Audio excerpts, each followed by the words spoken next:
top of the morning. It is 9:30. We're just defrosting the truck here. This is all liquid now. In a tight spot. We're kind of right up against the tree here and right up against the garage there. So move back just a touch. We're jackknife this a little bit and back. Ooh. And we'll be okay. We'll be all right. We'll just hit that branch, excuse me, while I put my seatbelt on. Safety first. All right. And we will put this in tow haul mode. I don't understand why. Sorry, max defrost is on. If it's hard to hear, it'll get better in a second.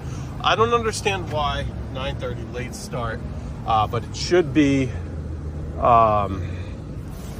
We're at 39 degrees now. We've warmed up quite a bit, so we're above freezing. We're almost at 40.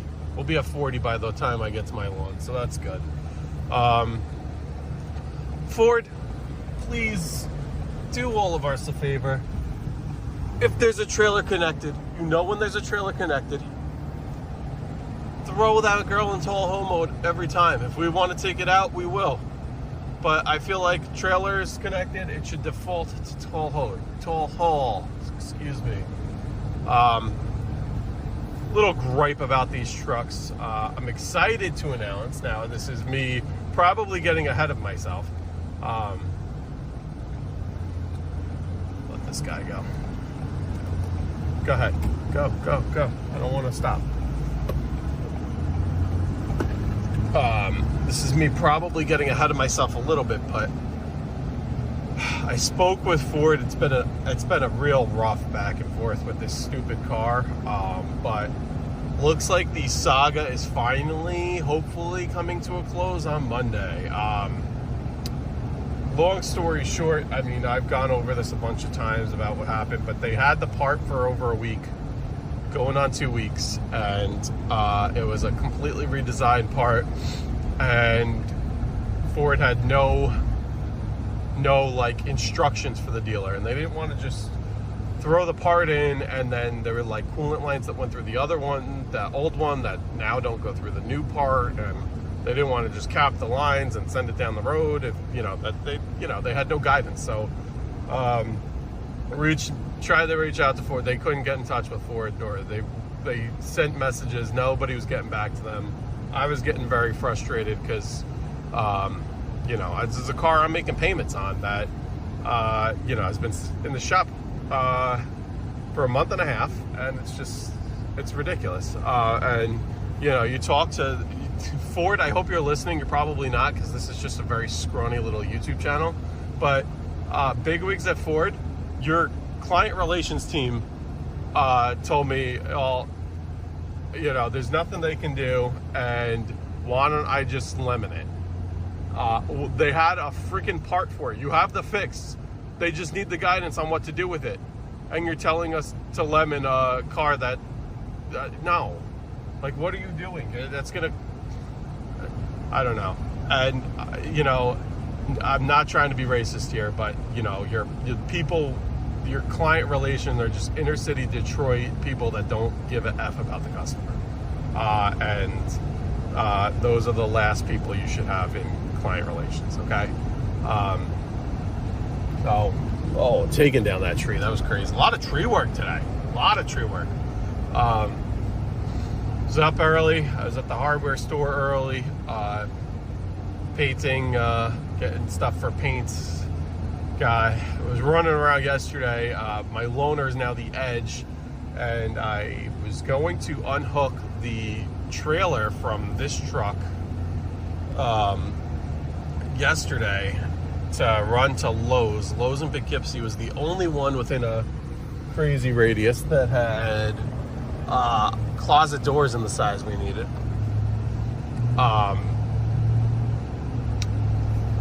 Home Depot was, you could order it and have it delivered, but the earliest delivery date was like November 15th, which it's, that's basically a month away. And I'm like, no. So anyway, got the doors from Lowe's. I got to paint it. Hopefully, well, what we should probably do. Actually, let me call my dad because he's going to come up today. You know, I just thought of this. I was going to paint it today, but I was like, you know what? Let me, we could still paint it today, but I should probably make sure that it fits before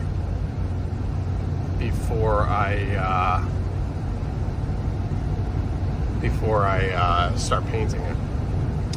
That would be a good idea. It should fit. It should fit. There shouldn't be any problems. I'm just thinking out loud, or whatever. Or just paint it, and if it doesn't fit, return it anyway. Who gives a fuck? But that's that. But whatever. What I met with the Ford Edge, so that was a 7-foot door. And in case you're wondering, seats folded down, passenger seat pushed up a little bit. 7-foot door fits in a Ford Edge just fine. So took a little bit of a gamble doing that. But I was like, you know what? Rather than unhooking this, and I also supposed to get. Let me go back to my my Ford story. But I'm supposed to get my car back Monday afternoon. So I need to use the fuel up in the loaner basically, because I don't want to give them a car back with free gas. It came to me with a quarter. It'll go back to them with a quarter of the tank, and it's pretty much full now. So all my running around this weekend, obviously minus the lawns, will be done with that car. But anyhow, that's so they So anyway, long story short. Reached out to Ford a bunch of times, about 3 or 4 times over the last few weeks. They keep telling me they assigned somebody. They give me different case numbers. They assign case managers every time. They say, we'll call you back 24 to 48 hours. Never get a call back. Never. So obviously getting frustrated. This is like absolutely ridiculous. And the last thing I really want to do is lemon the car, because that's a whole buyback. And I just went through a buyback experience. And honestly, it wasn't that great. It took way too long.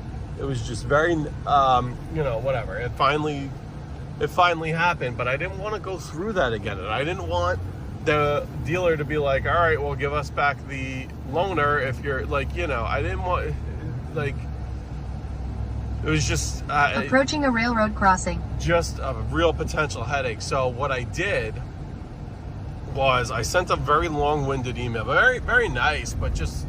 explain to the owner of the dealership, hey, here's what's going on, here's what happened, check out my account. I bought a bunch of cars from you, all the ones that I haven't bought from you, whatever. You guys sold me this car, and I've been trying. Here's what I've contacted Ford. This here's my case numbers, blah blah blah. Just not happy with how this is going. Love your service. The service team is absolutely amazing. That's why I come to your dealer from so far away. Let me just get this off the defrost. Sorry, it should be a lot easier to hear me now. But anyway, so we go through that song and dance. The owner's son, I think the owner might be trying to phase himself out. He gives me a call with the service manager. Both very, very nice gentlemen. And I think, they didn't tell me they got in contact with, they didn't tell me they called Ford after that email, but, magically, listen to that 6.7. Magically, after I sent that email, because I'm like, hey, maybe you guys have direct numbers rather than these 800 numbers the customers have, magically, they got in contact with Ford and now have a solution on how to fix it. So, they opened up, because I was like, I'm making payments on this car that that literally just drove to my house and became a brick, so they opened up some kind of, because Ford was at first Ford was like, yeah, we'll offer you, we'll comp your payment. And then they're like, backtrack it. No, we weren't, so whoever said that wasn't supposed to. I'm like, well, all of your phone calls are pre-recorded. So go back through the phone call, because that's what, oh, it's not, we can't do that, but they give all these bullshit excuses. I'm like, so you're going to lose a customer over a $600 payment, basically. But I guess the dealer opened up some kind of financial case against whatever, and they said that it should be approved. If for whatever reason it's not, the dealer will comp the payment. So that I appreciate, because it's just, it's frustrating. It's frustrating. So anyway, the fix was supposed to happen Friday. They were going to call me to tell me that they fixed it or whatever, but they requested to hold it over the weekend and then do some more testing on it Monday, just to make sure it was definitely good to go Monday, which or for the week, which I really appreciate, because the last thing I want is getting that car over the weekend and then having it die again, and not having a car for the week and having to figure out how to get towed to a dealer that's closed, and I don't want to pay for the tow, just all that. So I think we were on our way to figuring it out, hopefully, and we'll definitely go from there.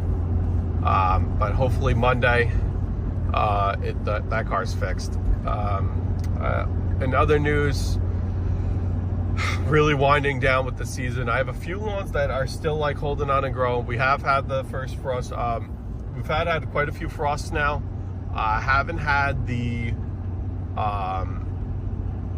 we've had frost on the grass, frost on everything. Haven't had like a hard freeze where like the ground is frozen, but flowers are all dead. Any kind of like flowering plant is now all dead, and whatever. So that means the grass is pretty much done. Do have a few lawns that are holding on and whatever. I normally, like I tell everybody, I cut through the end of October. Everybody's got like one cut left. These houses I'm doing here have, I was going to do today and then one more. I think for 2 of the 3 of them, I'm going to, today will just be their last day. One of them, the guy technically paid for, like he prepaid, so I want to make sure he gets his quote-unquote last cut, so there's no issues. I don't want him to try and challenge me for a cut. It's just easier for me to go down there and do it. I'm sure I'll be down there anyway. So that's that with him. Jesus Christ! All of a sudden it's 100 degrees in this truck. Trying to think of what else. So, and then we're going to transition to just leaf cleanups. Leaves, I feel like a few weeks ago they started falling like crazy, and they haven't. They're holding on to the trees now, so not like a crazy amount of leaves on the trees, or excuse me, of leaves on the ground. So we'll probably have a couple of weeks where we're pretty low, but that's okay, because I think wifey's got daycares lined up. Next weekend we're going down to Jersey to my buddy's kid's first birthday, so that'll take a Saturday away from me, and I think what I'll do is next week, as long as the forecast looks good for Sunday, I'll take the trailer to church, and I'm just gonna cut that one lawn. That's right across from it's like kind of diagonally across a main street from my in-laws. So whatever, wifey could stay and hang out with them, and whatever, we'll figure it out. Monday's my long day at my day job. I really need to get my snow stuff sent out. At least in interest form. I'll get the contracts, whatever, figured out in the days or 2 after that. But I really need to get some kind of interest letter sent out. So hopefully that'll go out Monday. And then I'll just remind people to get back to me with fall cleanups, because honestly, not a lot of people have gotten back to me. I've got a few no's, which is more than before. You know, some guys are like, oh, we'll think about it, which is whatever. I mean, honestly, I don't know. Half of me is like, kind of like, we really would not. I would like a nice cushion of cash, so to speak. So I really want the fall. We need the fall work. But the other part of me is there's so much stuff to do before this baby comes. That, you know, in the other hand, I don't need more work. I'm already stretched very thin. So, whatever. It is what it is. It is what it is. But anyway, I'll probably do this one of these properties, like I said, one more time. But this should be like pretty much my last time having to drive down here. It is, and then you can see the fall colors starting to come through really nice. It is October 19th today, so October 19th. Next week, though, should be interesting because, so I'm going to play these lawns down here by ear because, or not next week, but this coming week, temperatures all like soar. So like this past week was really cold. Never really got out of the 50s. Occasionally got hit 60, but it was like all, you know, a lot of frost at night, low 30s, that kind of deal. One night it dipped it and hit high 20s. But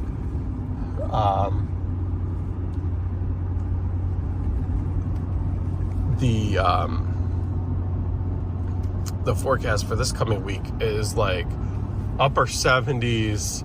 There's one day, I think Tuesday, it's going to be like low 80s. So we're kind of back to a summery day. So, you know, that'll be interesting for sure. So I don't know. That, you know, the question is, and you know, you never really know. Does the grass kind of shoot back up with those high temperatures? Like, oh, hey, we're supposed to grow again, or is it done? You know, I don't know. We'll find out. We'll be there. We'll be mowing for everybody, and just reaching out to those bi-weeklies who I have a couple who, you know, they normally only get cut twice a month. A couple of them were mowed on the 1st. So that means that they would normally be mowed 3 times this month. You know, and I'm kind of telling them like, hey, this guy's slamming on the brakes. Thank you for doing that. That's nice. Don't slam on the brakes. Slam on the brake. Believe it or not, these guys, I don't like towing this trailer, because it's nice because it fits, so it just tucks behind the truck and it's so small and it's really easy to tow. You don't have to worry about it coming out past the truck. So like this is going to turn into,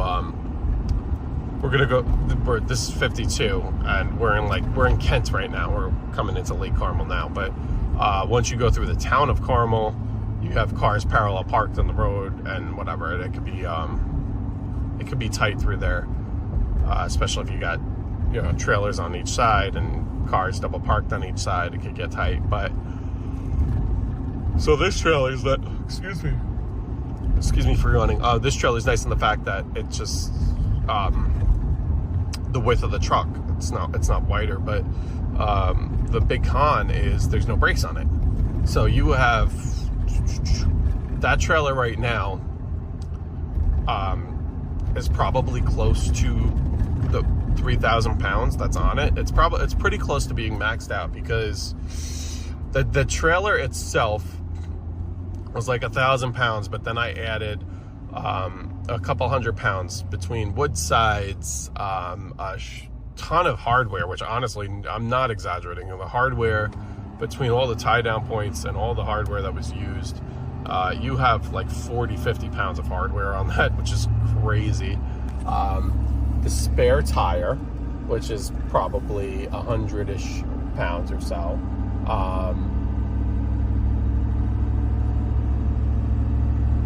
after the spare tire mount, which is, metal, it's heavy. You have that. You have the wood sides I mentioned. You have the tongue box. You have, which isn't really that heavy, but you have whatever's in the tongue box, which is, nothing crazy, but, weight. So this trailer empties probably in the, I would say it's another 500 pounds. No joke, maybe 400, but let's just call it 1,500 for easy math. 1,500. And then the V-Ride is, the V-Ride's like 1,200 pounds. So that's 2,700. That's easy, 2,700 pounds easily. Which is not a lot. You're laughing because it's 350, but it's a lot of extra weight to stop. That's the problem. It's not going. It's stopping, and you could have. I could have be towing a trailer that, just the single axle, the tandem axle with nothing on it is over 2,000 pounds, right? So that's 2,000 pounds.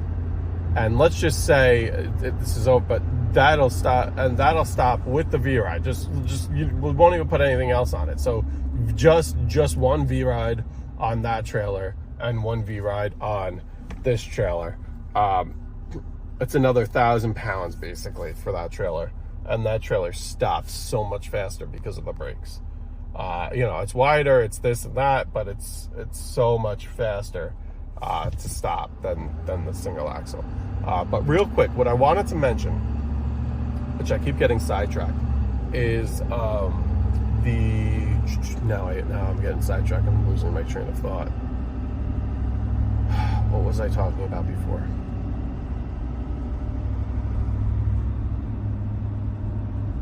Oh, the bi-weeklies who potentially get mowed a third time. So what I would do is I would mow them a third time this month, because it was like the 16th,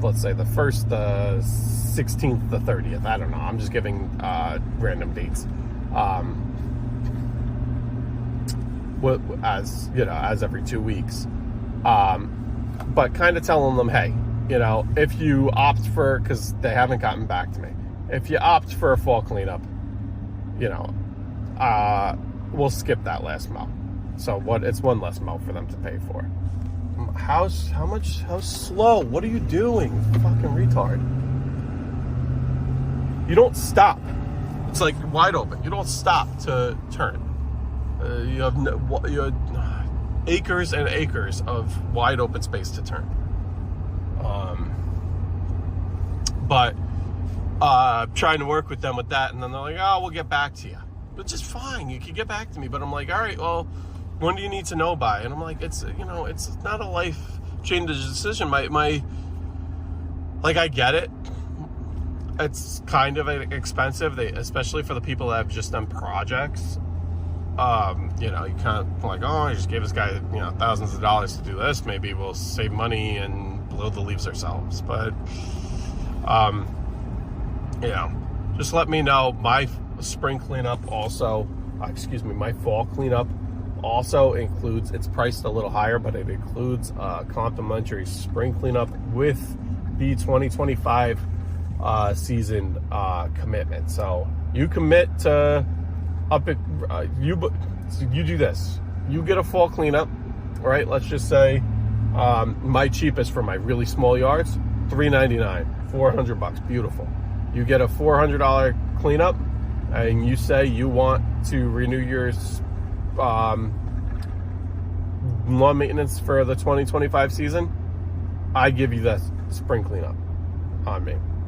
Now, I kind of give a little disclaimer. Hey, if you got crazy storm damage, I'll take care of whatever blows in your yard throughout the winter. Some average twigs and that, even a small branch or two here, I got you. But you can't. You have trees down and whatever, that's not covered. just so we're very clear on that. But that's how I do it, and I feel like I get a lot of I get people to commit to the lawn season. We're doing no increases on fall prices this season. We're going to do no increases on plowing, and as of now, no increases on. We'll have to see. That'll be a game time decision, but honestly, it'll probably depend on the election. This is the main road I was talking about with so this van is kind of parked, and you can see how tight that is. Like I'm really on the opposite side to